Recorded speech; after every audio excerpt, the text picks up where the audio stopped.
ஓம் சாய்ராம். பாபாவோட ஒரிஜினல் ஃபோட்டோஸ்லாம் இன்னைக்கு நம்ம பேக் பண்ணி கேட்டிருந்த பக்தர்கள் அத்தனை பேத்துக்குமே அனுப்ப போகிறோம்.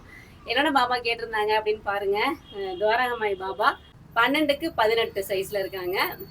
அப்புறம் ஸ்மைலிங் பாபா 10க்கு 8 சைஸில் ஃப்ரேம் பண்ணி நம்ம ரெடி பண்ணி வச்சுருக்கோம். நிறைய பேத்துக்கு என்ன டவுட்னா, இந்த ஃப்ரேம் வந்து தண்ணி தொட்டு துடைக்கலாமா அப்படின்லாம் கேட்குறீங்க. தாராளமாக நீங்கள் தண்ணி தொட்டு துடைக்கலாம். உள்ளரே போகாது, ஒன்றுமே ஆகாது. அப்புறம் நிற்கிற பாபா வந்து 1 அடிக்கு 2 அடியில் நம்ம ஃப்ரேம் பண்ணி வச்சுருக்கோம்.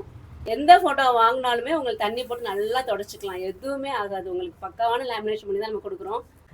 அப்புறம் துணி பாபா 2 அடிக்கு வந்து 1.25 அடி. அப்புறம் சாய்ராம் நிற்கிற பாபா வந்து 4 அடியில் ஒரு சாய்ராம் வந்து ஃப்ரேம் பண்ணி கேட்டிருக்காங்க. பக்காவாக நம்ம ஃப்ரேம் பண்ணி அவங்களுக்கு சென்ட் பண்ண போகிறோம். தமிழ்நாட்டில் உள்ள எல்லா சாய் பக்தர்களுக்குமே ஃப்ரேம் பண்ணி வாங்கிக்கலாம். வெளிநாட்டில் இருக்க சாய் பக்தர்கள் மட்டும் நீங்கள் பாபாவோட ஃபோட்டோ மட்டும் வாங்கிக்கோங்க. ஆனால் இப்போ வந்து பார்த்தீங்கன்னா சில கண்ட்ரீஸ்க்கு வந்து அனுப்ப முடியாது அப்படின்னு சொல்லியிருக்காங்க. இதை பிரச்சனையெல்லாம் சால்வ் ஆனதுக்கப்புறம் நம்ம எல்லா நாடுகளுக்குமே நம்ம அனுப்புவோம். அதை மட்டும் பார்த்துக்கோங்க சாய்ராம். மற்றபடி உங்களுக்கு எந்த ஃபோட்டோ வேணும்னாலும் இந்த நம்பருக்கு வந்து நீங்கள் வாட்ஸ்அப் பண்ணுங்கள். உங்களுக்கு பாபா வீட்டுக்கே வருவாங்க. உங்களுக்கு நல்லது நடக்கும் சாய்ராம். ஓம் சாய்ராம்.